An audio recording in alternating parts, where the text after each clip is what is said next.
mi seedintina on tola ari yetiki on inni si tawi a yaha lagine rahammirton siɗa lagine hiɗa mari feere no yaltira yaltuki san siɗa lagine ala feere no yaltira wata yaltutama dey wonka suuduma kibi jango e alkamsan wonuka suuduma internet on non ka toɓɓere ɗimmere en gayni ɗum ɗon si wi ɗo kañum kadi mi yewti kadi ɗum ɗo ala minute 19 fala ɗo e yewtaro e live on ton ko ɗum ɗo kañum kadi mi wiwno à partir de la 19e minute en fof wonen seede ko mi wowluno kon ɓay ɗum ɗo timmali tawa yontere ibi mi waɗi nde yewtere maɗon on hammo ya uddito ya boutique muɗum on huɓɓino wotoal muɗum ya waɗa activité ji muɗum ko ɗum hande ɗo ni wonɗa e mijitade an ala ndarde ka woɗɗi ala ndarude si feƴƴiɗo e jonte si feƴƴiɗo lebbi si feƴƴiɗo duuɓi kontore wonɗa on saayi on toso kun ɗo kun jooɗoytoɗa ɗon kun tawata konko jooɗiɗa ɗon fallidirɗa juuɗe maɗa jokkete duuɓi capanɗe e konko tawata ɗon sa immanike haqqeji maɗa ɗon kañum kadi leerowoy seeɗa woy ɗum ɗon kañum kadi ittete talla lakke ko yahata ko naɓaynoɗa kañum kadi duuɓi capanɗe ko ɗum e muɗum wonɗa suɓade a suɓoto jooɗagol ndundarankeyagal jaggu e doolede woni hoorema ka immo to daranoɗa haqqeji maɗa ɗin immanagol ɗiɗo noon ko waɗugol ko wi'aɗa ɗo wonu ka ko saɗi ko tooli karanatuɗo ɗum ɗo ko récapitulatif on ɗen e wadde tan hawju hande ɗo nowru mon holtay hande en naatay en seekay noon hande linkingi hande mi yeeto toon kiye Mamadi Doumbouya mi yeeto on noon ko homɓe wonno ɓaawo makko mi yeeto on noon ko honto noon doloki makko ngi seeki konto farta makko mban noon lawta mo nananaali sirowo ceɓe nananay soppoɓe pide Mamadi fait très bien dans son live. Dis à tes oreilles de venir écouter. Ta chaîne d'union vient d'être brisée. Prépare-toi à l'Orient éternel. Tu n'as aucune chance. Tu n'as aucune espèce de chance. Tu ne t'en sortiras pas. Tu le sais très bien. On t'a longtemps parlé. On t'a alerté. On t'a conseillé. Il n'y a pas ce qu'on t'a pas dit. Aujourd'hui, c'est la voix d'un profane qui te parle. Mais c'est le message d'un couvreur. Je te parle en frère et tu crois et tu sais de quoi je suis en train de parler. C'est la fraternité qui est en train de te parler. Tu n'as pas écouté. Malheureusement, comme j'ai dit, tu sauras décoder le message que nous sommes en train de te passer. Prépare-toi à l'Orient éternel. Ta chaîne d'union s'est brisée. Nous allons gémir. Nous allons gémir. Nous allons gémir. Mais ça nous lance au pôle Nord. Que ça soit ainsi parce que tu l'as voulu ainsi. Nous t'avons parlé en frère. Tu n'as pas voulu écouter. Désormais, tu vas subir ce que tu vas subir. Parce que tu n'as pas voulu écouter. Tu n'as pas voulu comprendre. On t'a poussé. Tu as préféré écouter ceux-là qui voulaient ta dissolution, ta démolition. Aujourd'hui, tu es démoli. Tu t'es démoli tout seul. La stratégie des 3 I, tu les as suivis. Et tu connais,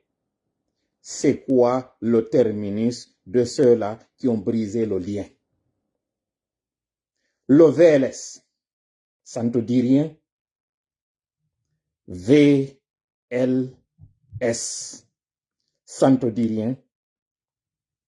Le sort de Samuel Doe, lorsqu'on t'a parlé ici, tu n'as pas voulu écouter. Tu te détruis d'abord tout seul. Maintenant que tu es détruit, tu vas emporter dans ta tombe le pays tout entier. Skepnish, ça ne passera pas.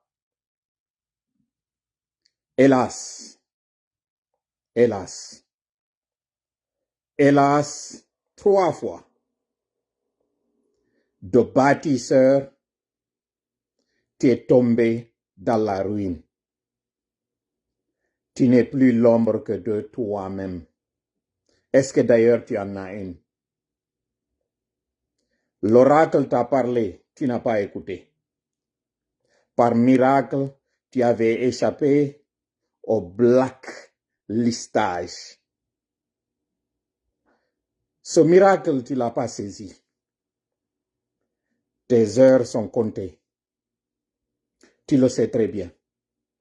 Tu forces la situation. Écoute alors pour une dernière fois encore. Même si, comme j'ai dit, prépare-toi à l'Orient éternel. Ce n'est qu'une question de grainer ce chapelet. Le compte à rebours a déjà commencé. Tu le sais très bien. Le problème, c'est que tu es têtu. Et puisque tu es têtu, nous aussi, nous allons être têtus. Tu es exclu et tu forces la situation. La force du mal, quand elle a combattu, la force des lumières, ce sont les ténèbres qui sont tombées. Tu es ténébreux. Voilà pourquoi nous avons dit, est-ce que tu as d'abord une ombre? Parce que tu es l'ombre. Tu n'es que l'ombre de toi-même, Mamadi. Tu es foutu. Tu es fini. Hare mo kala natuɗo ɗo ko sadi mon ko tooli. Hande ɗo ɗen yewtude. Kon woni ko eɓɓa. Kon woni ko Mamadi waɗi Guinéen ɓen e nder ɗi duuɓi nayi ɗo. O situation mo forci ɗo. Ko tawata on hande kadi non suuɗotako. Hewti hande kadi non ka potto haka gimbal. Sendite moƴƴa yewtere nden gentorol lan hakkil ko moni on e yewde ɗo ko. Min yeɓi on yiyatade min ni na sama kala mi woni arde ɗo. Mi yetike on koko woni wadde ngo cippiro na ittindiro wula wonɗen. Malheureusement on ittinoke wula e piiji ha hande kadi kala wonɗon e yewtude on sikka e ko arɗo hande kadi ittagol wula ma ittugol o wula. Min mi wulɗaka. Mi wulɗaka fes. Si tawi noon ko wula arɗa ittagol nder ɗo, towno jungo ngo mi bloqué kisan yalta nder o live ɗo. Par ce que ko heddi ɗo kon hande kadi ka fewndi ɗo, Allah waɗani en fo o tumbani en e miran heddike yen ƴettu. Si on salike non ƴettugol ɗum ɗo, en ƴettay on fop seede. Wonde may waɗi cippiro ngo tawata Allah waɗani en go ha hande kadi hewti ka bani Israila ka innanoɗo naate maɓɓe si on naati tun kono woni foloɓen. Ɓe jooɗi ɗon ɓe wi an e Allah maɗa on. Onon ɗiɗo e Allah moɗon on naate mene meɗen jooɗi ɗo meɗen habbi on. Ko ɗum bani Israila jaabino annabi Musa e koto muɗum annabi Haruna. On faala non wonde ɓen ɗon duuɓi capanɗe nayi jooɗoɗen ɗo tawa hande kadi e nder ɗin duuɓi capanɗe nayi ko e nder lette e nder tampere wonaten. Ɓawte en wonde duuɓi capanɗe nayi kañum kadi ɓaawo ɗo no hariɗen e lette. Ɗen ɗe lette ɗe tawata kadi duuɓi capanɗe nayi hari kadi yiɗen e majje. Hawtindire ɗum ɗon fof duuɓi temedere e noogay hara enen yiɗen e tampere. Fi neɗɗo gooto. Nde suutere ɗo nde arande sonjay. Non o wawi jaɓude ɗum. Auzubillahi samil alim min ash-shaytani rajim. Bismillahir rahmanir rahim. رب اشرح لي صدري ويسر لي أمري واحلل عقدة من لساني يفقهوا قولي ربنا علمنا ما ينفعنا وانفعنا بما علمتنا وزدنا علما نافعا واجعلنا للمتقين إماما ويكاد الذين كفروا ليزلقونك بأبصارهم لما سمعوا الذكر ويقولون إنه لمجنون وما هو إلا ذكر للعالمين وما رميت إذ رميت ولكن الله رمى بل نقذف بالحق على الباطل فيدمغه فإذا هو زاحق ولكم الويل مما تصفون وقل جاء الحق وزحق الباطل إن الباطل كان زحوقا ما جئتم به السحر إن الله سيبطله إن الله سيبطله إن الله سيبطله إن الله لا يصلح عمل المفسدين وما هم بضارين به من أحد إلا بإذن الله وما هم بضارين به من أحد إلا بإذن الله وما هم بضارين به من أحد إلا بإذن الله ولا يفلح الساحر حيث أتى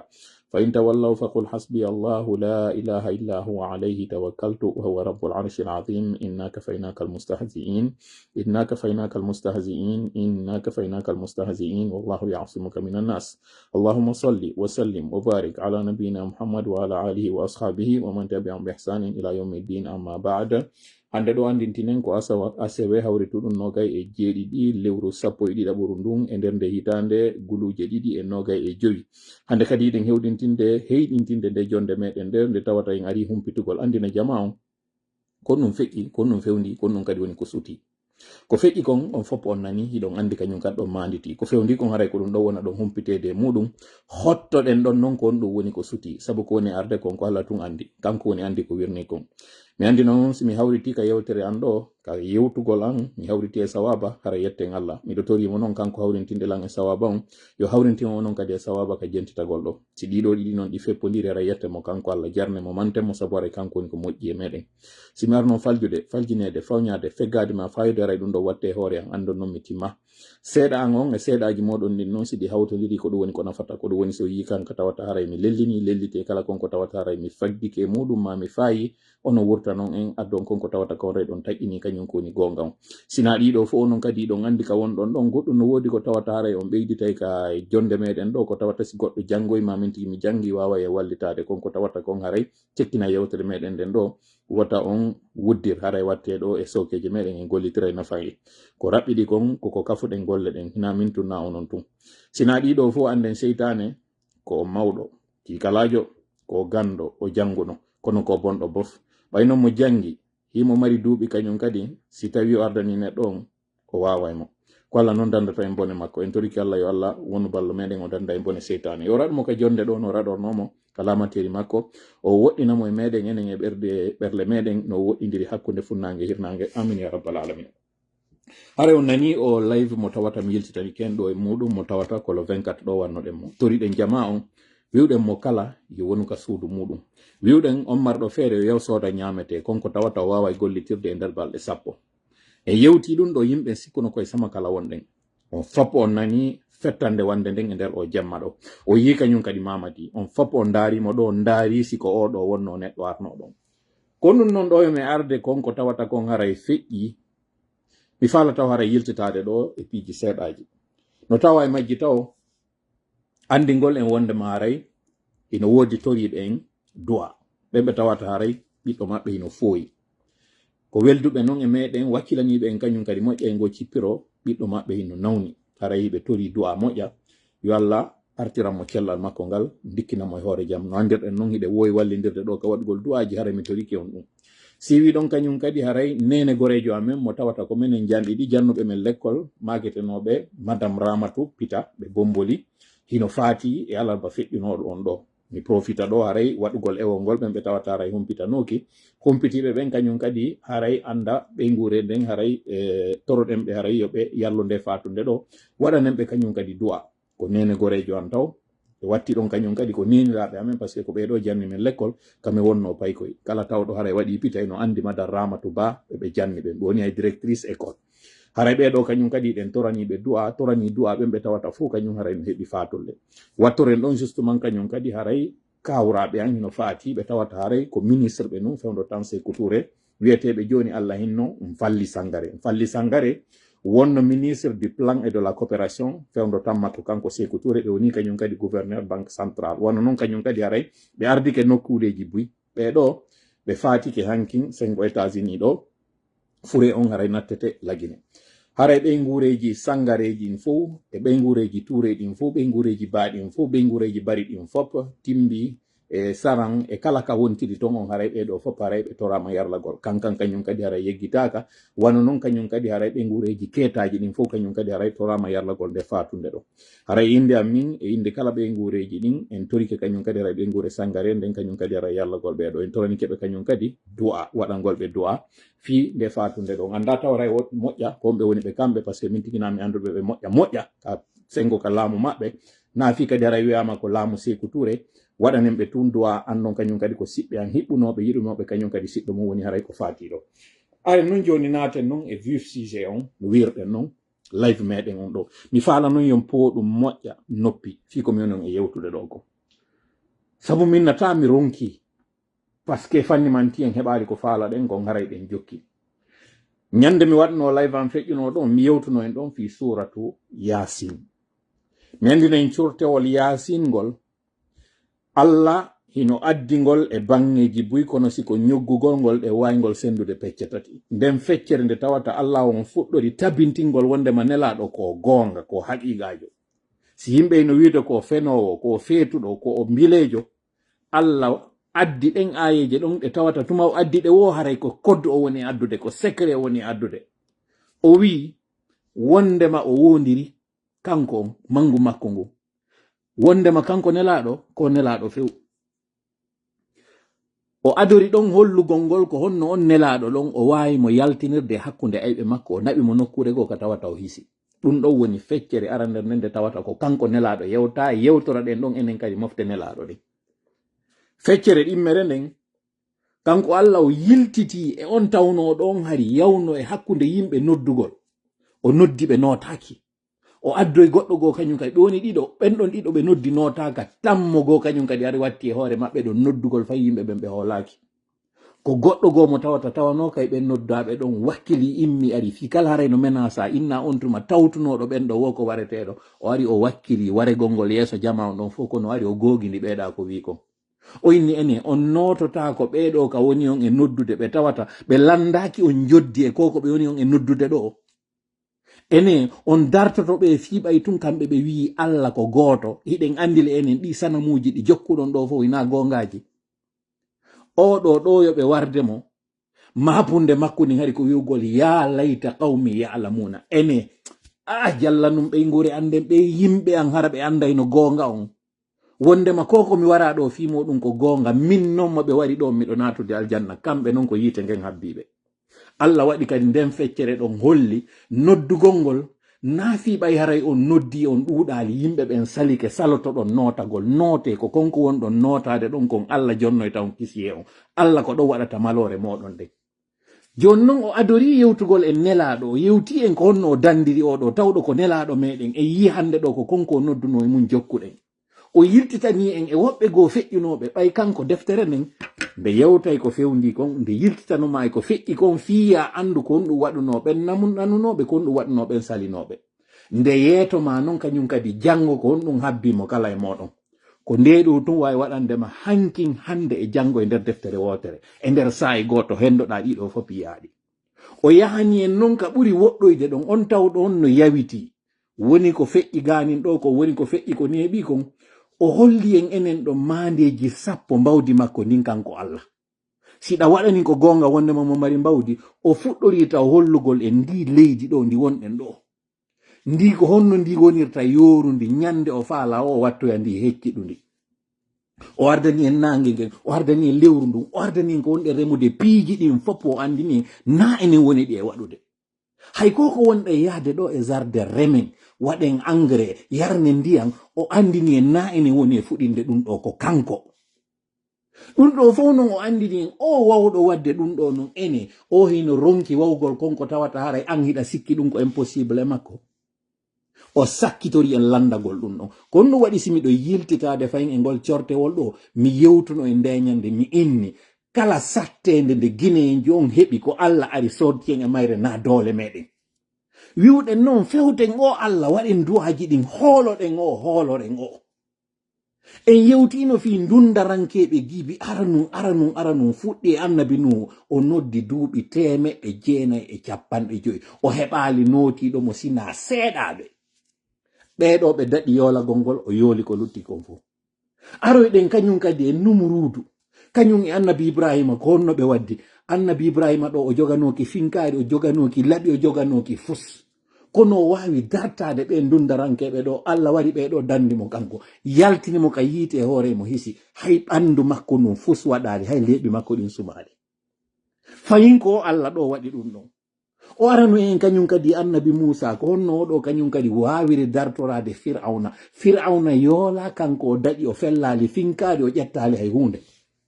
iwi ɗon kañum kadi yoyɗen kumpay ko wiyete kun Dawuda ɗo no kun ɗo dartori o wiyeteɗo ɗo Jaluta mo wiyeten on Goliath ɗum ɗo lutti ka yimɓe woni e fillade inna en combat de David contre Goliath en yewtay ɗum ɗo kono ko hombo wonno wawnoɗo folude on ko kumpay kun taw kun alano doole kun alano duuɓi kun alano alaji ko o ɗo lampurawol mungol wawno warde o ndun darankejo ɗiɗo fof kon ɗum ene yiltitade majji miɗo andi ko arɗon ɗo ko faala ɗum humpitagol ko non accey taw mi holla on mbawdi Allah ndin si aren non e ka fewndi ɗo ko honɗum no woni ka fewndi Mamadi Doumbouya ñande wanno o kudeta makko o sikkuno koynen o ɗayni o sikkuno koynen o jamfi o ari o faamini mo ari fittangol en gonɗi jakale ka o ari ko waɗangol en gonɗi ko yimɓe ɓen non ɗaynata a ɗaynata Allah kañum no anduno kon ɗum o marno ka nder fondo makko o wi plus jamais quelqu'un ne mourira pour la politique o inni ne répétons plus les erreurs du passé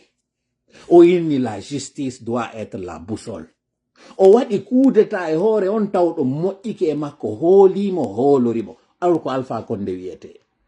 o jamfi oɗo taw o waɗi ndeññande kudeta on e hoore oɗo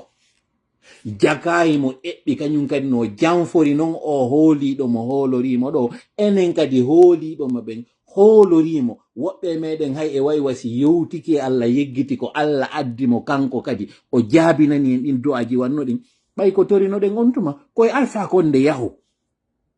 en andano jakasi Alpha yehi ko ɓurnoɗo Alpha kañum kadi arata ko ɗum waɗi sik e balɗe feƴƴuɗe ɗo min nono en du'aji ɗi wonɗe watte ɗin hande kadi wata en fewtumo kanko Mamadi kankon o feƴƴino yimɓe yawiti konko mi wowli ɗon on tumari ade o yaltitali e moɗon taw yiwɗon mo ko o wondi kon e mum mi yeto non ko honɗum o wondi e mum hande mi yeto on non ko honɗum woni mo kanko tigi e ko honɗum kañum kadi fewndi ko honɗum non hanuɗe waɗugol gayniden e ɗum ɗo no landa halas mi wowlino ha mi sayli mi wowlino ha mi caaki kono au commencement se fit la parole ka fuɗɗode ko ngol konngol ɗo taw waɗi ko ngol ɗo Allahu on o waɗi ko ngol ɗo o yamiri ko waɗi kon fof innama amruhu ida arada shay'an an yaqula lahu kun fayakun an yaqula lahu yo yewtu ɗum tigi donc en andi ko ngol konngol ɗo ko nde yewtere nde yawiti ɗon ɗo nde woɓɓe moɗo yawiti ko nde ɗo wondi e tooke ɗen ko nde ɗo wondi e batte ɗen ko ngol konngol ɗo wondi e lekki kin si tawi ko ngol konngol ɗo wondi e tooke ɗen ko ngol konngol ɗo kadi wondi e lekki kin ko ngol konngol gotol ɗo ngol ɗo noon ko honɗum ngol wi'i ko honɗum marɗen ko fewten jama on ɗo ko ɗum mi faala yon heɗitolan ɗo pooɗon noppi ɗi moƴƴa wallidiren wonɓe yaasi wonɓe nder anden hande kadi ce n'est qu'une question de temps le pouvoir est dans la rue ko enen hande kadi noon saloto ma ko enen jaɓata nanga ngo laamu ɗo noon ngo follino laabiji buy jooɗiɗen ɗo wedditiɗen haa ngu immiti kañum kadi par ce que ko ɗum emmintinirgo ko ɗum ɗon noon mi yewtata en on fraternité on faramaçonnerie wonnoɗo ɓaawo muɗum ko on ɗon noon mi ndela argol ɗo yettina e muɗum konko ɓe sowndilan ɗon konko ɓe yewtinmi ɗon mi addana en noon kodji ɗin mi holla en ɗi ko honɗum yomini o ko honɗum on nawni tigi nawnare nde wonde nden mi yewta on noon hande ɗo e mayre noon mi décortika mi faala noon heɗo relan hakkil e ɓernde kin hakkil fiyon faamu moƴƴa yi on seedeji ɗin ɓernde nden fiyo fof non jonnidir juuɗe anden Allah waɗani en cippiro ngon fof heddike enen kadi en immo no memminen sabu on se memmini o sabu ɗo hande kadi lanni mi yeetike on sooriɓe nde ñande harno jooɗi habbi ñande mi wowli ɗum ɗon mi detta yaali moƴƴa ari noon hande kadi ka tawata ɗum ɓay tun num fokkiti memminoɗen noon hande kadi ko heddi kon ko honno no memminorte e yeetike jama on soode ko tawata yonanayi on balɗe 10 si on nanano ɗum ɗo waɗu ɗon tampi pour vous so nanoɗo ɗum ɗo tammiye pour vous miɗo tori Allah noon yon jentito ko mi yewtata ɗo ɓay gaynali lawade il reste encore du temps ɗo yo asso final on noon ye waɗude mo ko ɗum woni on asso final jentite moƴƴa nde yewtere nde tola woni on e addande ɗo laamu ko Allah jeeyi ko kanko jogi ko kanko luɓata laamu ngun tigi tigi ko kanko mari ngu ko lutti kon fof ko e fenande wona si o jonni noon on mo o faala o jaɓitay kañum kadi ñande o faala o faalirawo Mamadi ƴetti dolokingi tawatay no ɓuri mo o hoolori ɗaynugol jama on nooti woɓɓe de ɓe tawata ɓen ko hodaɓe ɓe nooti ɓe sikkilanni hande ɗo iɗon hersi hoore moɗon hande ɗo deedi moɗon no ɓendi mi yewtidi déjà e woɓɓe maɓɓe jibingo fettugol fuɗɗi wadde jemma ɗo wodu no noddunoɓe lan yeeto men tola lawaki taw meɗen andi ɗa humpiti e ko fewndi yeeto men anda koye men min yalta kayo men yewtu yewtere ndende tawata on anday hari ko men nangaɓe on anday hari ko men doolaɓe on anday hari min forsa ko min woni e wadde ɗo komi jaabiɓe kon jotina e live on miɗo yetade on tummi andina on domi ɗin fuɗɗike taw dogude batowal ngal hay ndiyan ɗan fuɗɗaki natude nder ton taw ɗum ɗo fof holli Mamadi ari ala yimɓe ko jogi ko supporter ɓe ko jogi ko amateur ɓe ko jogi ko arɓe profitugol hay siwde noon siwa deedi maɓɓe ɓendi mission CEDEAO on ari kañum tigi yi terrain on tawi muradu ndun ndu ɓenda wonɓe nder ton humpitime wondema ɓe ari ɓe landike CNRD à moins de 24 heures mi yi'ali mandeji ko leydi fokkitude élection wona e muɗum hiɗon hooli o élection o waɗaymo ɗum hooli ɗum waway tenude ɗum ɗo taw ko hankintaw nde yewtere waɗa nde yewtere ɗo ɓay nde waɗama on tuma taw hari koko feƴƴi e nder jemma on ɗo taw feƴƴali konko noon feƴƴi jemma on ɗo kañum kadi ɓurti noon kañum kadi maƴƴinde ɓe ɓurti kañum kadi déstabilisude ɓe ɓurti hollude ɓe wondema o contrôla situation on goy jaka andi en fenanama koko wonɗe yiide ka médiaji ɗo no yaltita na gonga o contrôla situation on o taw min hewtime waali mo yiide moƴƴa o hino selli min faala yiide bulletin de santé o ɗo on non on wata yiide bulletin de santé on ko on observateur ɓe ari si tawi on force situation on mi raɗoto on go joni mi yaltine on no yaltinora ɗon noon kañum kadi Guinée Bissau ko yewtere feƴƴude hakkunde observateur ɓe ɓen entre délégué ɓe mi woni on e yetade ɗo to si aren noon e vif sujet on ɗiɗo fof ko honɗum hana ɗon humpitirade ɗiɗo ko par ce que on heɓata on média yetotoɗo on nun ɗo fi honɗum médiaji ɗin fop no hulɓina jama fop no yeeta koko min yeeti o wowlo ton sina ɗum kon no wawirɗon faamude sinara ko ɗe minitaji feƴƴuɗi ɗo TV5 RFI France 24 hay jeune Afrique woɓe yetade en si goɗɗum waɗi ka pale ɗo e wetude ara ɓe waɗani en article fi on ɗum han joni ɓe wowlali ko on ɗum feƴƴi ka balluye fi hon ɗum han joni communication waɗali ko yiwɗen ko image ji ka tawata pompe funèbre otowal ngal tawata ko fureji waɗete e nder muɗum yiwɗen otowal ngal tawata blendeje maɓɓe ino tractede ontirɓe men sengo balliye ino andi ko felli kon e nder jemma ɗo na piyon sama kala felli fiyon ɗum kaka balliye felliri fiyon ɗum hina saare felliri fiyon ɗum à moins de 24 heures ɗum ɗo ino waɗude pourquoi Mamadi sortez et dites la vérité. Dites la vérité aux Guinéens, dites-leur que ça ne va pas. Dites la vérité aux Guinéens, comme pour l'économie, et dites-leur que c'est la débandade. Dites la vérité et dites-leur que les gens que vous avez pris en otage, leurs familles pour les menacer, ont décidé finalement de passer à l'offensive. Dites cette vérité. Dites aux délégués, aux observateurs que vous ne maîtrisez pas la situation. Et là, on n'a rien fait encore. Mamadi, c'est dans ce climat, c'est dans cette atmosphère, c'est dans ces conditions que quelqu'un va te faire croire que tu pourras maîtriser cet avion en altitude. Les zones de turbulence n'ont même pas encore commencé parce que l'appareil n'a même pas décollé. Il est sur la piste. Le pilote se demande comment faire pour faire décoller cet avion. Tous ceux-là qui sont en train de faire du bruit autour de toi sont en train de te mentir, Mamadi. Djiba est en train de t'induire en erreur. Mamadi, réveille-toi. Amara est en train de t'induire en erreur. Regarde comment tu es aujourd'hui. Tu es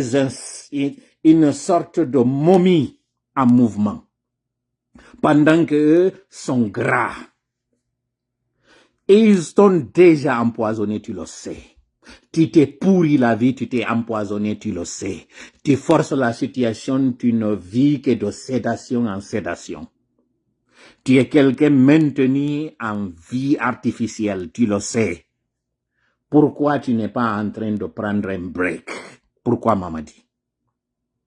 Pourquoi tu ne choisis pas, tu te rappelles du jour où tu étais à la RTG, compare cette image à celle que aujourd'hui tu es en train de dégager. Tu as même honte d'apparaître pendant que c'est le plein jour. Tu as honte d'apparaître pour que les gens voient aujourd'hui combien de fois tu es une sorte de squelette en mouvement. Mamadi. Mamadi, tu as menti sur toute la ligne parce que tu es un menteur. Oui, c'est le mot, tu es un menteur, Mamadi. Parce que ceux qui sont en train de te dire quoi dire, c'est des menteurs. Et là, par ricochet, tu es leur haut-parleur de mensonges. Tu ne feras peur à personne, Mamadi. Personne n'aura peur de toi. En tout cas, moi, tu ne me fais pas peur. Et tu ne feras peur à aucun Guinéen désormais. Parce que tu as apparu au grand jour et personne ne va te couvrir. La loge t'a exclu. Tu le sais très bien. Tu n'as plus de soutien. Tu penses que ce que Oligui a fait, tu pourras le faire? Non. Parole d'un profane, mais qui passe le message d'un couvreur. Tu sais très bien de quoi je suis en train de te parler, Mamadi. Tu n'as aucune chance de t'en sortir. Quelle que soit la mascarade, quel que soit le cinéma, quel que soit le théâtre que vous allez faire, tu ne pourras pas t'en sortir. Tu ne voudrais pas avoir des orphelins aujourd'hui. Et pour cela, tu as encore le moment de faire le ménage. Vous ne pourrez pas arrêter toute l'armée. C'est impossible. Tu ne pourras pas le faire, Mamadi. Celui qui prendra la relève est avec toi. Tu te trompes de cible. Ceux-là qui sont en train de t'envoyer ailleurs sont en train de faire une diversion. Là où tu penses se trouve le mal n'est pas là, Mamadi. C'est une diversion et en ta qualité de spécialiste en sécurité, tu sais que pour mieux atteindre l'adversaire, on fait baisser sa garde. Aujourd'hui, ta garde a complètement baissé. Tu es à découvert, Mamadi. Il ne suffit que la cible, elle est déjà verrouillée. Il ne suffit que l'ordre soit donné d'atteindre la cible. Tu es cette cible, Mamadi. Écoute bien ce message. Comprends-le très bien. Tu n'as aucune espèce de chance de pouvoir t'en sortir. N'oublie pas, tu as signé pour un mandat de 7 ans. 7 ans. Tu ne pourras pas t'en sortir. Déjà que tu n'as encore rien commencé et tu n'as encore rien vu.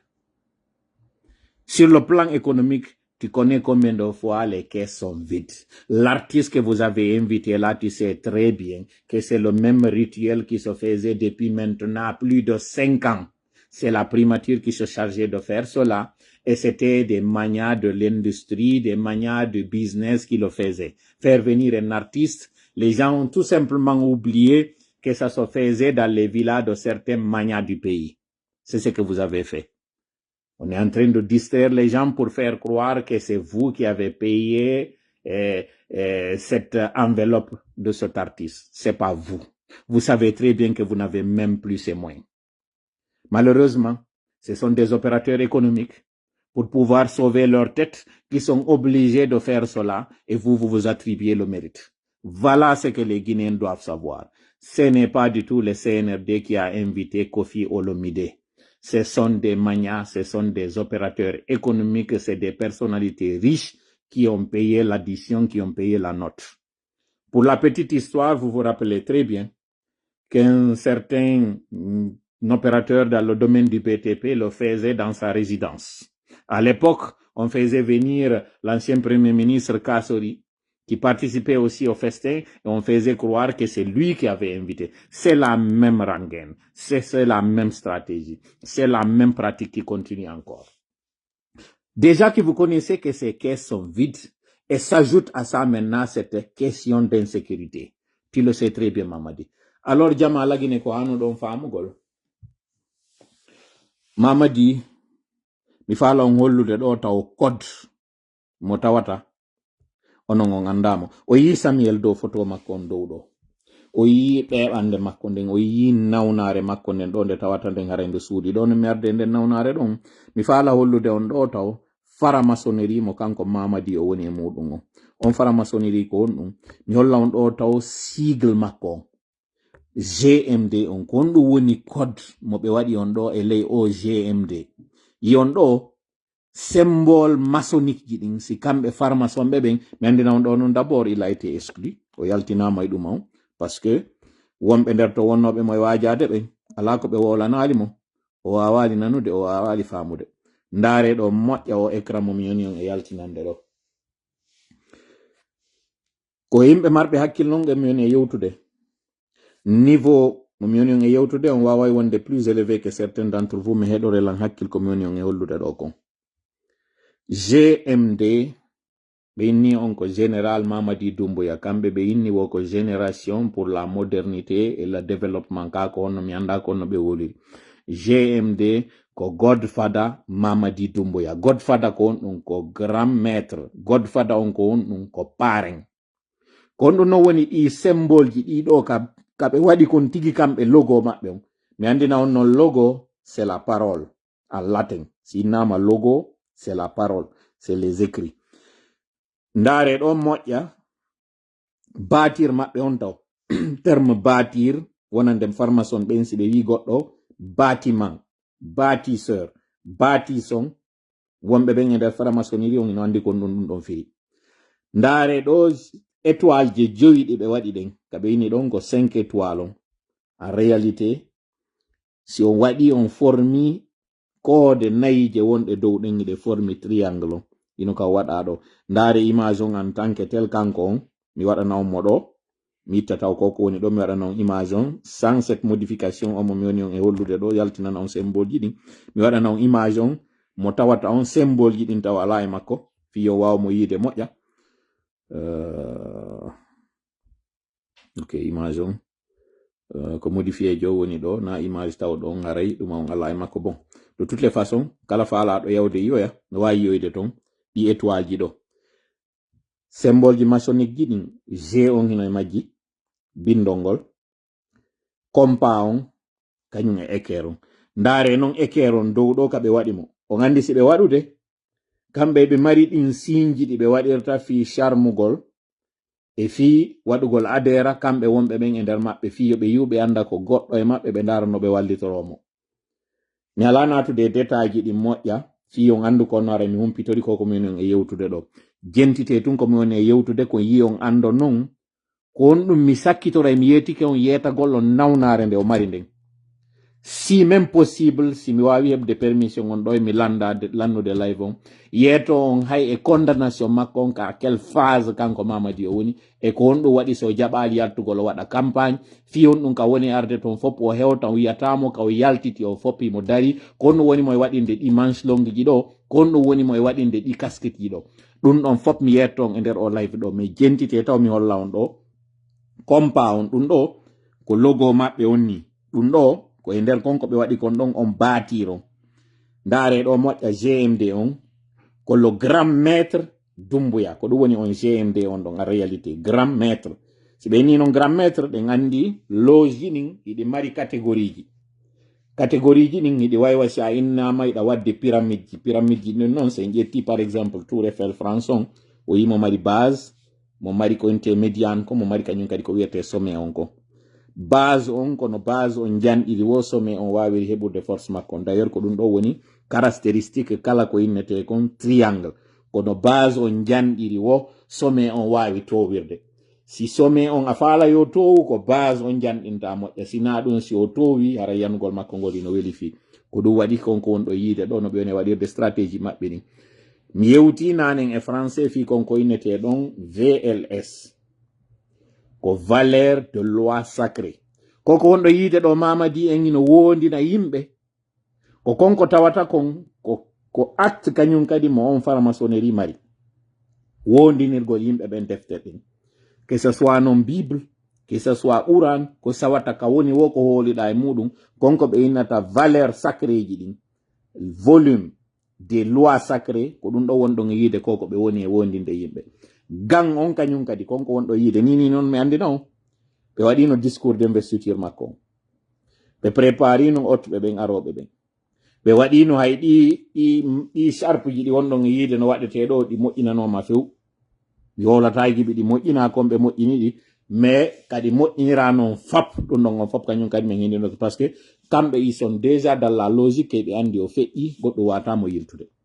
donc GMD on mi yetike on ko godfather si en aru ka anglais ko godfather Mamadi Doumbouya donc pare Mamadi Doumbouya ko ɗum woni o GMD on ɗo lettre G on noon so ndaari ka symbole ji ɗin o yiyay compa on ɗon wontirɗo on sengo dow yiyon équerre on no wontiri symbole ɗum ɗo mi alana de définition ji ɗin e détail ji ɗin kon ɗum woni ko ɗum ɗo symbolise kon ɗum woni ko ɗum ɗo symbolise e artude noon e kamɓe on ɗo compa on ɗon e yiide ɗo iɓe waɗi ɗi ligne ji ɗi on ɗo yiide ɗa 5 étoiles ji ɗin 4 ji ɗin ko ɗin ɗo woni ko symbolise on triangle mo ɓe waɗi on ɗon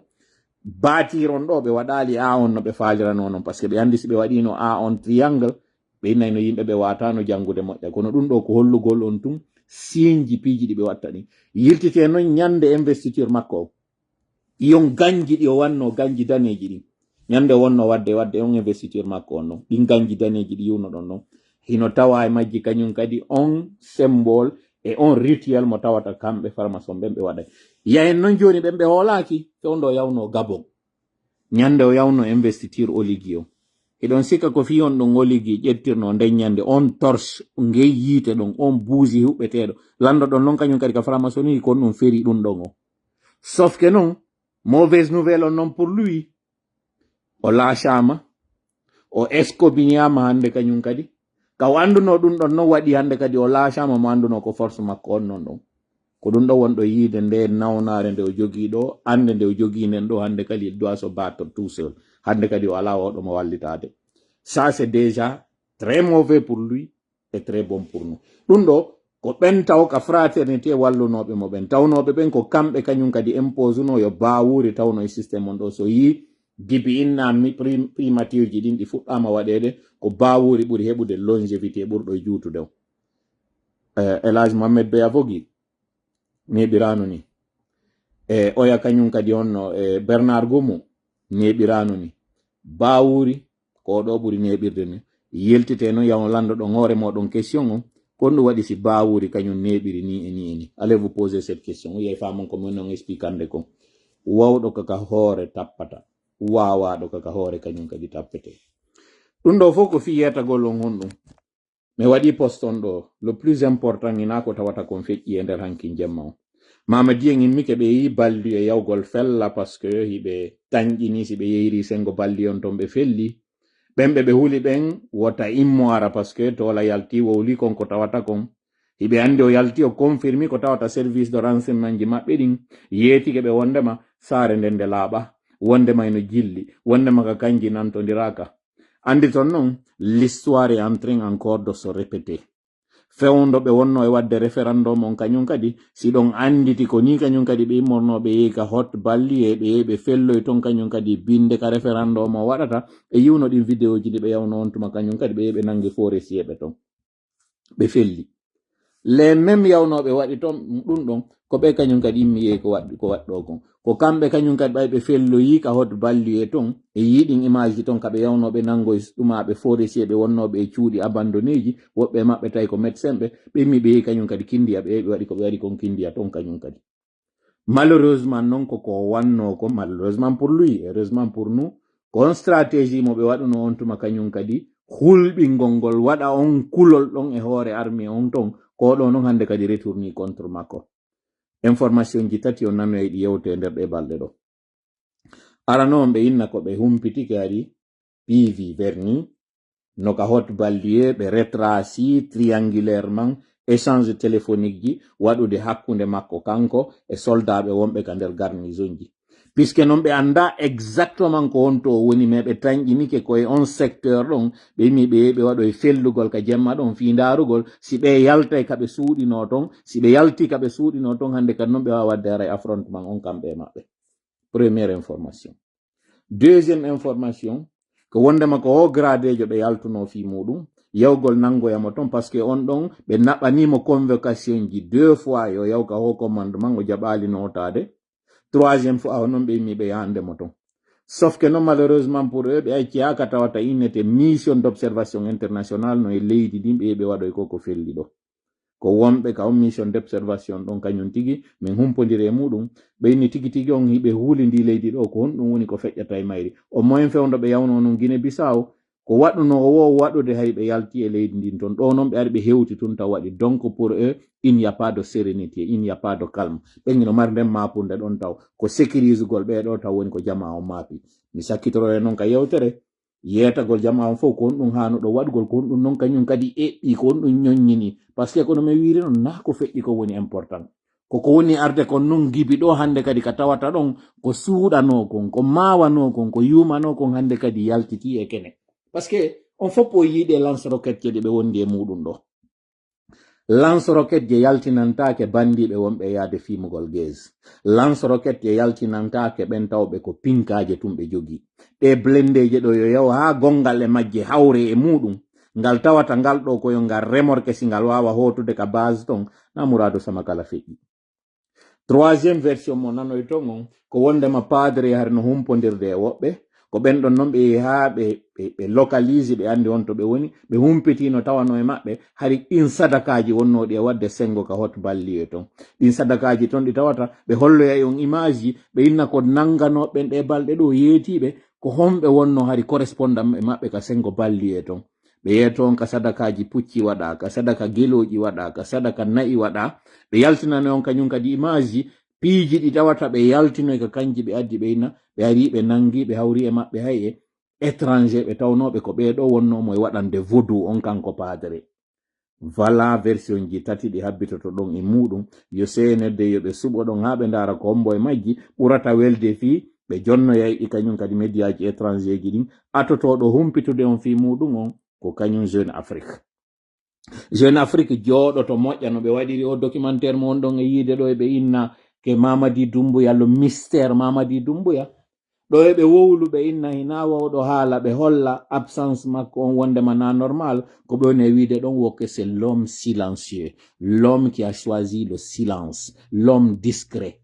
o andi toujours ka communication heɓe andi no ɓe yewtira si ɓe yewti ɓe labina ɓe yewti ɓe fotina konko fotata ɗon ka tawata ɓe andi jama on si heɗitike ɗum no yiyatta hande kadi ella on kono mo suuɗima fure ƴettu bape ɗe ya habboyɗamo ka gabru habboyɗamo ka berɗe so ari on tuma o yettoma konto ha ko kon kañum wonoyta ɓeɗo si ɓe yaltino ka sa emi gaynata o live ɗo hara ɓe yaltinali on article mo moni on e wiide ɗon konko ɓe inni ɗon kon feƴƴi sengo dow ton on ɓe yetto on ton ɓe hawrigo e yimɓe wodi hawrama e muɗum fureji yani e nder muɗum nangaɓe woni e nder muɗum dommage collatéral ji kañum kadi waɗi e nder muɗum mbiyetike on na ɗum ɗo woni plus important hawraɓe e muɗum yo Allah hinno ɓe yaafo ɓen ɓe tawata haray duwaji no waɗani e muɗum ɓen ɓe tawata nangama kañum kadi na ɗum ɗon woni plus important o ɓe hettoto ɓen nangaɓe ɗon ɓe hettoto no minniri on noon ɓe aru ɓe wuddini ndiyan ɗan darugol ngol si ɓe wawa heɓude ka ɓe nanga ɓay noon hawrowo e makko on mo wondi e makko ko diversion ɓe yimmi ɓe waɗi ɗo comme ɗum waɗi si mi yiltiti ko ɗum feƴƴino kañum kadi 2020 kañum kadi ko ɗum ɗon ɓe waɗuno ɓe yehi ka balli e ɓe nangi yimɓe manditiɓɓen fof konko feƴƴino no manti ɗin image ji ɗiɓe holluno en ka sooriɓe wonno hino yaade quartier ji cuuɗiɗi tawata ko bangi tomboloyji ɓe yeɓe felloy toon ɓe nangi yimɓe tawnoɓe woɓɓe mi yeeti kon ko réparateur ɓe ɗumaji on no frigoji woɓɓe maɓɓe tawoɓe hara ko simple civil ɓe hara ko étudiant ɓe iwnoɓe foore hara fus ala wadde ɓe nango e ɓe ni ko ɓeɗo faala waɗude révolte fi ɓen sooriɓe tawnoɓe ɓen radiyama on tuma si ɗon manditino tampadre sooriɓe tawnoɓe ko wonnoɓe contre makko kanko dadis ado taw o wiyede ɗuma on procès on waɗama tawnoɓe ɓay padre ari ƴetti laamu ngum ɓe radiyano si ɗon manditi sengo kisidugo woɓɓe yawno natoy ka burure on tuma ɓe yiwi ka kan militaire wonɗo kisidugo ɓe yeɓe natoy ka burure les même forêt si on tuma kañum kadi ko ɓe trakira ɗo nanga goto goto inna ɓeɗo hay no wadde num mutinerie contre armée on si ɗon manditi ka fonction publique on tuma ittanoɓen no tawano e maɓɓe on wonnoɗo porte parole maɓɓe wonnoɗo e yewtude on inde maɓɓe wiya ɓe artire ka fonction publique ji ko mone yiltitanade ɗum ɗo fof ko wonande ɓen tawɓe ɓe yeggiti yoɓe yiw encore une fois ɓe yuɓɓidira noon ɓe anda ko stratégie goto wona waɗede awa ɗo kañum kadi buy o yiiɗo no yalta inna soutenir Mamadi kanko tigi dadis o innimo soutenir Mamadi ko fi ɓen innaɓe ɓen ko yimɓe makko tawɓe ɓen hande ɗo woɓɓe no nanga no hettora PV jogoraka ka woni ɗon kañum koplan o sokira ɗon sina fi yo presi o waɗu e ɓeygure makko nden nde wowla ko honto kañum verni woni nde yeeto ko honto lottoɓe woni ɓe kuusemɓe ɗo tawɓe ko kuusemɓe makko verni jogitaɓe ɗo ko jogaɓe ɗon par ce que ko yugol si ɓe waɗi aso on tun goɗɗum waɗimo kanko Mamadi e ɓeygure makko nden kamɓe kadi ɓeɗo ɓe waɗa ɓe goɗɗum ndaare ha honto amateurisme hunƴande nde Mamadi woni e wadde nde combien de fois donc ɗum ɗo fof ko fiyo humpito andon no mi wiiri on non jama lagine laamu ngun hingo ka taraw ça ne va pas hakkundeji maɓɓe ton sooriɓe ɓen yewtiɗi ɓen fi muɗum anduɓe ɓen wondema ka fokkitaɓe nangirayɓe ɗo goto goto ɓe décidi si on holliɓe tun wondema hi si ɓe yalti hande ɗo ɓe waɗi ko waɗete kon jama on kellanayɓe ɓe wonoyta heɓugol ko ɓe heɓuno kon le 4 novembre 2023 ɓe yalta ɓe waɗa ko waɗete kon ha gasa laamu ngun wona juuɗe maɓɓe jama on jooɗo ka cuuɗi mum hara goto yaltaali ɓe inni si tawi ɓe waɗi ko ɓe waɗitoyta ɗo hanki jemma ɗo hi ɓe miijino si yalti fellino ɗon seeɗa tun haɗi ɓe hulno mi ala juutinde yewtere nden ɗon par ce que mi faalaka bonnude ko mari kon ton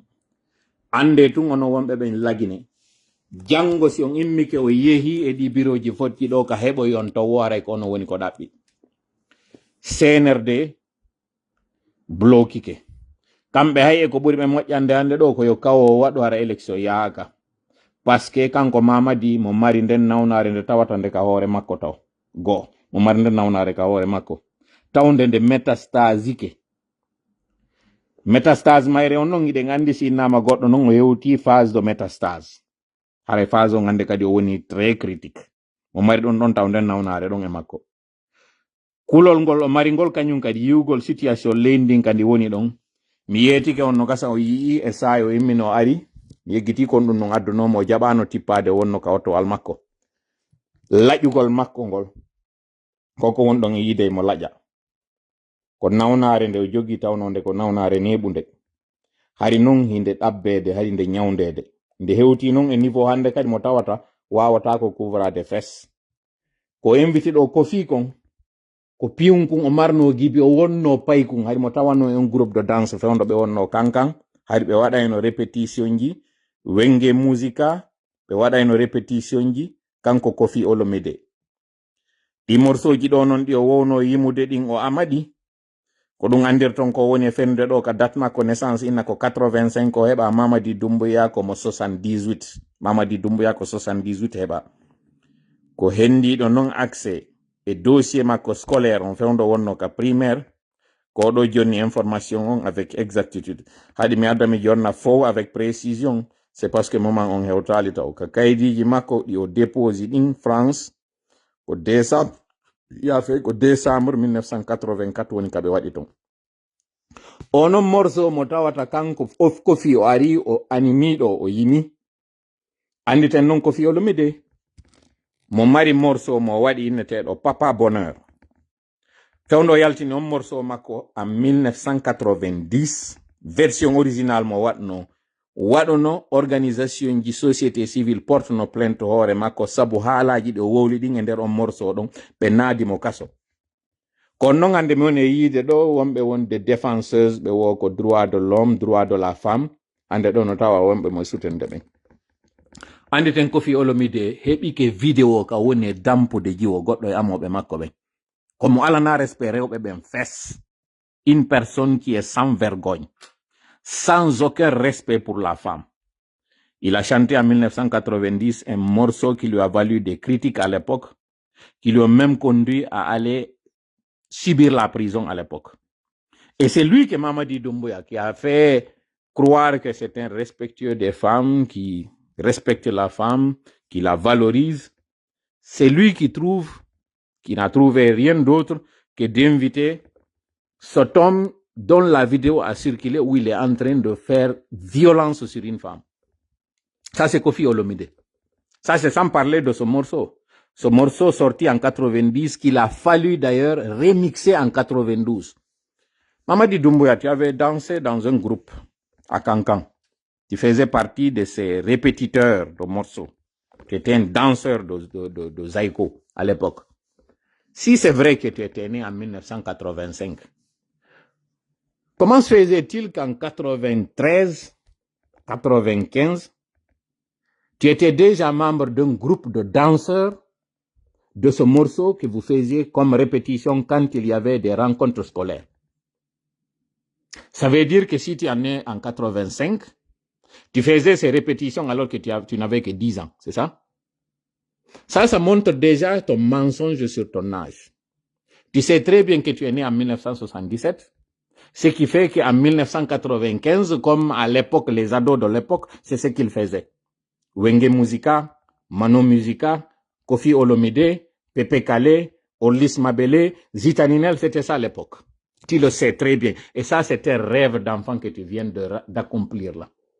Comme un adolescent, tu étais très content de voir enfin Kofi Olomide chanter devant toi et tu le touches. Heureusement qu'on a accompli cette volonté pour toi. Au moins, tu ne verras plus l'Orient éternel sans avoir accompli ce désir. Et tu sais très bien que ceux qui sont autour de toi sont en train d'accomplir tes dernières volontés. Tu le sais très bien. Répands-toi, Mamadi. Dis la vérité aux Guinéens. Fais en sorte que les gens se souviennent et qu'ils aient un bon souvenir de toi. Sur le plan de santé, sur ton plan physique, tu sais que tu ne te portes pas très bien. Tu le sais très bien. Et ceux qui sont autour de toi le savent très bien. Tu forces la situation. Sur le plan économique du pays, tu sais que le pays ne se porte pas bien. Et il n'y a pas d'issue de sortie. Tu le sais. Sur le plan politique, tu sais que c'est du chaos que vous pensiez qu'allait renaître l'ordre. C'est impossible. Vous avez créé tellement un chaos qu'il n'est plus possible que l'ordre puisse renaître de là.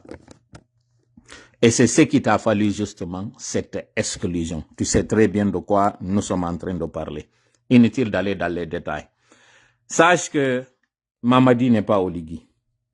Ce que Oligui a pu faire, tu ne pourras pas le faire. Lui, il a eu le soutien, un soutien affiché, alors que toi, tu sais que le soutien dont tu as bénéficié n'était pas un soutien qu'on pouvait afficher. Et la raison était simple. Parce que lorsque tu étais dans la Légion étrangère, et c'est là où nous trouvons l'inobjectivité et le manque de sincérité, d'honnêteté et d'intégrité de la part de Jeune Afrique.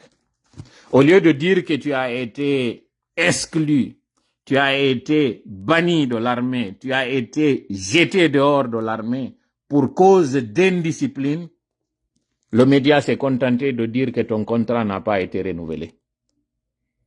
Pourquoi vous ne dites pas la raison qui a fait que son contrat n'a pas été renouvelé? N'eût été ton mariage avec ton épouse, tu sais que tu n'allais appartenir qu'à la poubelle de l'histoire. Et c'est ce qui a fait que tu as pu tenir debout pendant ce temps. Mais on a trouvé que tu n'es rien, tu ne représentes rien, et tu ne peux pas faire l'affaire. Parce qu'intellectuellement, ce n'est pas ça. Physiquement, ce n'est plus ce qui était ton armoirie, ce qui était ton armure, ce qui était ton atout. Ça ne sert plus à rien. Ce qui était jadis ton physique, ce qui était ton atout, est en train de te lâcher petit à petit. Tu le vois, tu es en train de fondre comme neige sous le soleil. Tu es comme du beurre sur une poêle. Mamadi, jusqu'à quand tu comptes forcer cette situation? Le peu qui te reste, tu peux l'utiliser à bon escient. Faire en sorte que les gens puissent garder un souvenir, et un souvenir qui est celui des militaires qui est venu, qui a promis à la population et qui a tenu parole. ATT est resté dans l'histoire. Alpha Omar Konaré est resté dans l'histoire. Nelson Mandela est resté dans l'histoire. Et j'en passe. Toi, qu'est-ce que tu vas laisser à l'histoire guinéenne? C'est le désordre, c'est le chaos, c'est le manque de dignité. Alors que tu sais que l'équerre qui est dans les symboles maçonniques veut parler de la droiture. Cette droiture qui doit être la règle pour tout franc-maçon. Toi, tu sais très bien que tu n'as pas ces valeurs, tu ne les incarnes pas.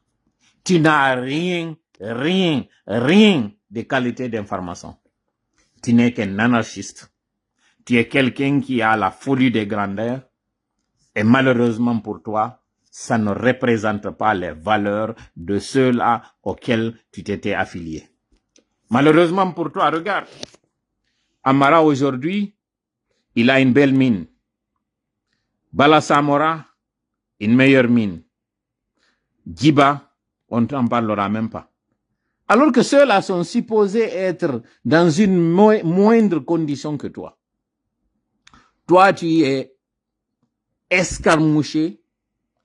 tu es lessivé, tu es essoufflé, tu es fatigué, tu es laminé. Les termes ne finiront pas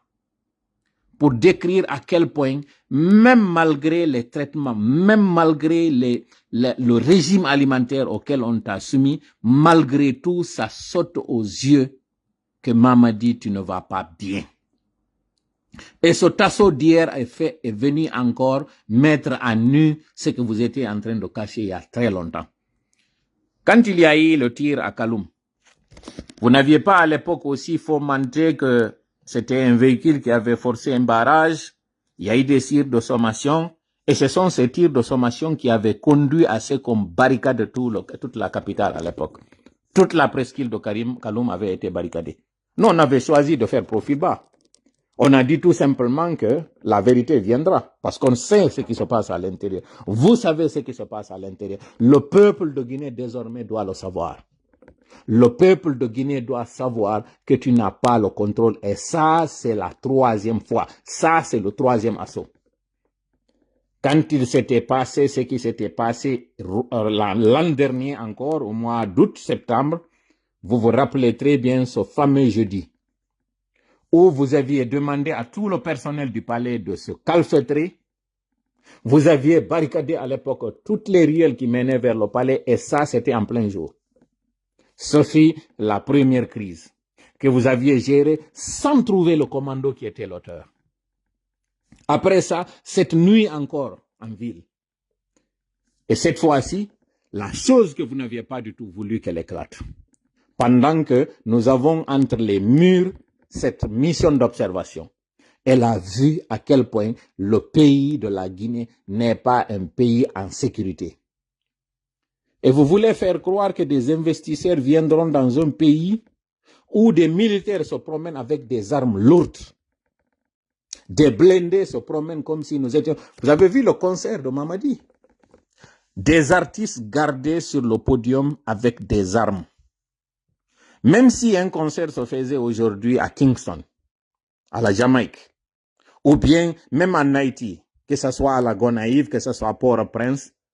les gens qui sont dans le spectacle ne seront pas armés avec un tel dispositif. Si aujourd'hui les talibans en Afghanistan organisaient un concert, ce n'est pas de cette façon-là que les prestataires allaient être sur le podium. L'Ukraine est en guerre contre la Russie. Si un concert devait se faire aujourd'hui en Ukraine, à Kiev par exemple,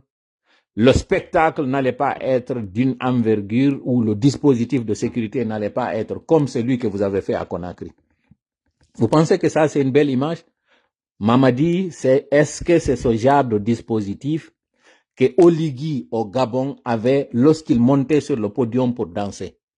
Est-ce que c'est cette énergie que lui, Oligui, qui dansait d'une dombolon sur le podium, est-ce que c'est cette énergie que toi tu avais? Tu avais même du mal à bouger tes membres.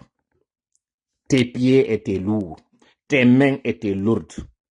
C'est à peine, tu vois combien de fois tu transpirais? Alors que tu étais en pleine nature, tu étais à l'air libre, tu étais comme ça, dans la nature. Donc tu étais outdoor.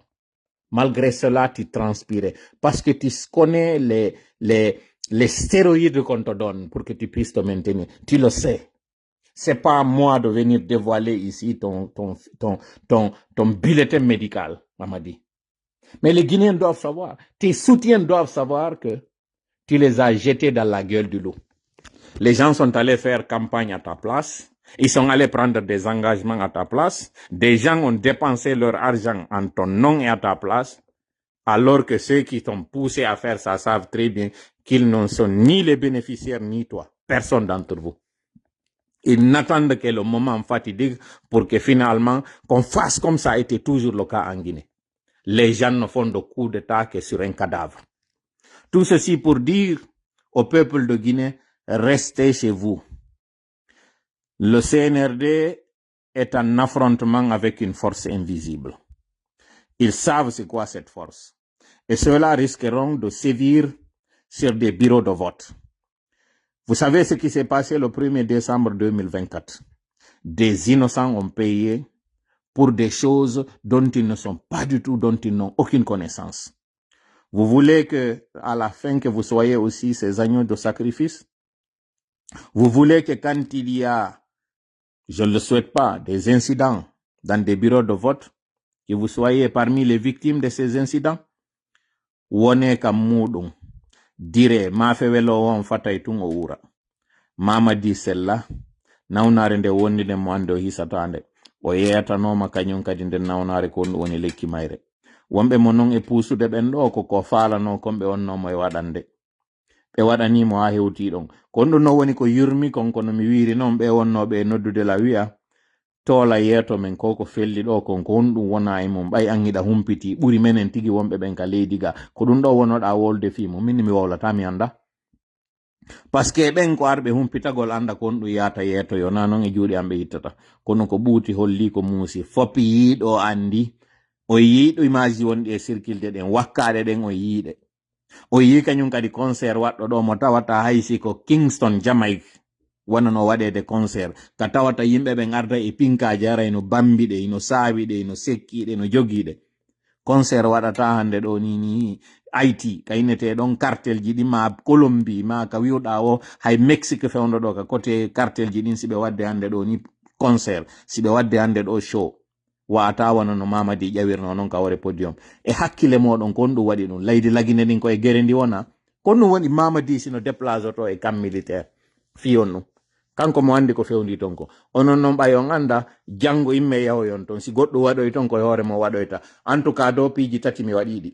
ara noon e majji mi yeetiken ko waɗeten e waɗi duwa Allah jaabini duwaji meɗen ɗin weeɓitiɓe e kene sakkoriɓe e bangeji ɗin foppi yaltitiɗo hande ɗo e kene konko tawatari ɓe suuɗuno gonga on yaltiti e kene laamugo hingo kataraw ɗimmel muɗum min ari ɗo min yeetike on wondema wone ka cuuɗi moɗon wota goto associé ɗum ɗo mi wowlani on hay datto minni ko satti wo ko satti ɗo e wiyede juma siko a yawɗo lagine toon fi cour séjour yaltu sa yahaali wota hammirton wonɓe ɓe noon on tawɓe wata yaltude wone ka cuuɗi moɗon janngo 28 décembre wota goto e moɗon immo yaha ka koko fokkiti ɗo miɗo mari information ji hulɓiniɗi moƴƴa noon kono ɗi mi wata yaltude mi wowla ɗo hulɓiniɗi moƴƴa noon par ce que ɓe CNRD nangodiri ɓen koɓe tato padre mo ɓe nangodiri muɗum on wandini ɓe wondema waccata ko waɗa ko ɗum ɗon taw déjà hino e sengo probléme ɗimmo mo kanko CNRD jogi on ko hakkundeji maɓɓe kamɓe tigi heɓe maridi probléme e ɓe sooriɓe tawɓe ɓen mawɓe muɗum ino joga condamnation ji no waɗa e hoore maɓɓe ɓe yi o yiiɗo kañum kadi o procès mo ɓe memmintiniri ɗo koɓe memmintiniri oɗo o ko fiyo ɓe suuɗiɓe ka woni ka cassette ji muɗum fiyo immo yaltana ɓe ɗiɗi tammel muɗum sooriɓe noon ɓe woni e nangude ɓen tigi e partisan ɓe muɗum yi andi hande kadi o fokkitani waroygol goɗɗo e maɓɓe goo kañum kadi mo tawata ɓe habbota ko ha ɗum ɗo waɗa ɓe adversaire ɓe ɗo tato noon no desidi ɗi élection ji ɗo waɗata ara leydi ndi no ɓutti so yalti noon ha e nder piiro maɓɓe gonɗon mi nanay no wiye e pulal wo ala ko naɓi cofal e gamol mawbi e français ɓe inna impossible ne doit pas aller à la soirée des éléphants si mawɓi hino piirude wota cofal immo yaha tawe e ngol gamol ɗon ɓay si kurbiti si tawi ɗi nangi e cowtoyagol ton ko dobbo kañum kun cofunɗo yaltoytana cofun kun si onon non on forfi janngo situation haysi ko intérieur non wonɗon un peu partout ka wonirɗon heƴe ka cuuɗi moɗon nani mi fillito kañum kadi heƴe ka cuuɗi moɗon ko fokkiti kon koko mawnigoy si tawi noon woni balɗe tati mi yeetike on ɓe wonɓe ɓen ka nder carnison ji konko mi wolani on fi muɗum ɓe yii wondema o respecti ko wiya kon o yiyay ko ɓe waɗata kon e hoore makko padre ñande waɗno ko waɗi kon ɓe yawno ha ɓe waɗi prestation serment few innaɓe gayni yultude gayni few kono de ɓe yiwno résultat ji ɗin ɓe tawi o feƴƴali ɓe andi jama on wonda e makko ɓe andi oɗo si ɓe immanike mo ɗo goɗɗo ala wawɗo dartanade mo kontuma ɓe heeɓi courage on ɓe heeɓi waɗi ko ɓe watta ko ɗo kañum kadi c'est la même chose ɓeɓe mi woni yewtude wonɓe nder ton ɓen andi to noon min ɓe fof miɗo yewtudude maɓɓe miɗo yewtudude ɓen tawnoɓe ɓen ko ado kañum padre o ittede ɓe tawata mamadi no andi no tawanno e maɓɓe ɓay hanko kadi o yehiɗo ha o bonniti aadi ndin welduɓe padre ɓen élément ɓe makko ɓen hande ɗo miɗo yewtudude e maɓɓe joni noon aranɓe ɓen tawɓe ɓe yii kanko mamadi o ɗayniɓe ɓeɗo tawtodiri e ɓe ɗimmoɓe ɗo woni ɓeɗo fo miɗen humpodirde e maɓɓe wattike ɗon noon ɓen tawɓe ɓen kañum kadi haɓidama e muɗum ɗo ɓeɗo fof kañum mo kala e maɓɓe alamo mi noddodirta e muɗum mo mi humpodirta e muɗum donc miɗo andi ko fewni nder ton ko na noon min tun kañum kadi andi ko fewni nder ton ko onon kadi tigi hande ɗo andi ko fewni nder ton ko hande ɗo mi ala yewtude ko fiƴƴoy koye ɗo e concert o yiiɗo hersake woɓɓe go waɗina e mum haren jonidiri rendez-vous janggo si Allah jaɓi janggo en aray ɗo seken noon hande kadi linci heddingui ngin naaten noon e ɓen sutiyenɓe maɓɓe hollen ɓe ɗo taw hersaka ɓe heeɓi kan taw hay hunde waɗali taw hay siwde siwa mi tori kala woni ballo meɗen allahumma amin hawrinde en sawabu allahumma amin mi fillito wonande ampiɓe en ɓen nawnare nde mamadi mari nden o hisatande mo mari konko tawata hewti phase mo tawata ko phase terminal o wata daɗude muɗum few wonɓe noon takko makko ɓen ɓe yi ɗum ɗon ɓe andi ɓe waɗanimo ko faalako franc-maçonnerie wonnoɗo mo e sutende on ɓe excomminimo kañum kadi e mum ɗum ɗon kañum kadi no watti e mum ɗum e nden nawnare e ndin mapunde nde o jogui ko tawata ɓeɗo e laacimo sur le plan international hande ɗo so arano équipe mo mari de mon contrat équipe français wonɗo mo waɗande communication hande ɗo arayno yaltitino e kene fof o yiɗo ni malgré ko feƴƴi kon fof jamma média e goto wowlali fi ko waɗi ton ko pourquoi hiɓe mariri ɗum wa waru hoore hiɓe suuɗiri ɗum wa waru hoore ɓe falano kay ande few ko felli kon dow kon kañum kadi sengo balli e ɓe sikkano internet on ina woodi haka jama filma ɗum ɗo yaltintina onon noon filmuɓe ɓen fof e angle ji ɗi tawata ɓe wawa andude cuuɗi moɗon déplacé dey déplacé dirɗon kañum ka téléphone ji muɗum ɓe desidi ɓay tun o weeɓiti unité ji yaltuno ɗi waɗi ko waɗi ton kon ɓe ɗaɓɓita yon ha ɓe yiya on ɓe nangon ɓe jaɓa téléphone ji ɗin par ce que ɓe anda ko honɗum hen ɗum woni ko filmu ɗon fureji mi yetike o yani ton woodi hawraɓe e muɗum woni noon civil woni militaire woodi hawraɓe e muɗum mi jogaki bilan on ɗo mi wata on yettade avec exactitude ko o nombre ɗo woni ko hawra e mum barmuɓe waraɓe woodi barmuɓe woodi mayɓe woodi kañum kadi nangaɓe ɓe yaadi e muɗum